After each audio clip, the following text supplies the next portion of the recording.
So I'm not rushing, I'm just going casually. Now she's already ahead of me at the door, so now what I do is I turn, and I'm going to focus on one dog at a time. In this case, I'm going to focus on Georgia. I'm just taking territory from her. Once she crosses the line, which goes from here to here, I stop and I read the dogs. If they stay in place, here we go.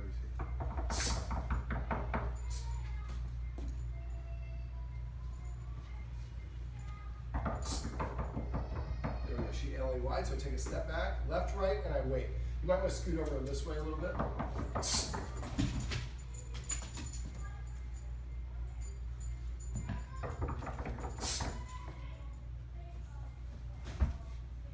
LA-Y.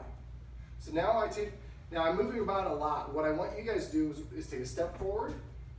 When you step back, take a left, right, and keep your hips squarely pointed at the dogs. So just moving around and keep your arm in front of you. I think she might have been, I don't say abused, but she's a little bit too subordinate. All right, so when I get to the door, I break it down in individual steps. Now, she just moved in, so she doesn't know what these are, but this sound is a trigger.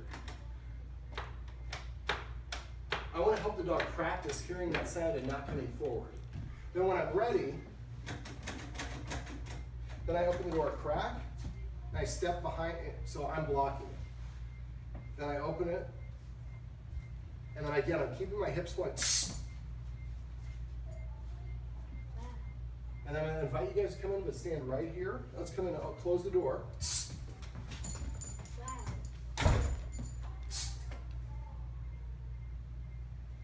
Now, this is why I like to have the tape. So if you have somebody who comes in who's not a fan of dogs, they can hang out in this area, and this is a dog-free zone temporarily. Then once the humans pass this threshold or that threshold, then the dogs can come and interact with them as long as they're well behaved. But until then, we want the dogs to stay back because the humans are handling security for the door, and I don't need your assistance. You're there to support me if I need it. So I'd like them to both be here, so if you're answering the door sometime and it is a creep, your dog can be there to help you out in 2 seconds.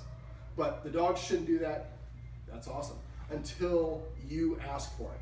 Now again, when you answer the door, once you go to one dog, I focus on whoever's most intense and focus on that one dog and get it across the boundary.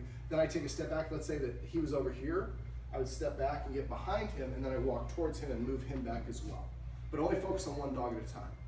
And then when you go backwards, step, step, pause for a half second, read the dogs, they stay in place, take another step, and then again, get back to the door, but keep your hips pointed here. What a lot of people do is they do this. Now they're gonna shoot up behind you because your authority is pointing this way. So the first couple times, do it like this. So when you're coming home, text each other. And so you know it's your husband. You know it's your housekeeper. You know it's a family friend. So you can open the door with your backside facing the door. But eventually you can turn and open the door and the dogs will just stay behind the boundary because that's the new rule we've established. So and eventually you won't have to. They'll just stay right there. Yeah? Yeah. So this is how we. And how will they know if it is like a creep and you're nervous? I'll tell you that off camera. This is how we claim the door.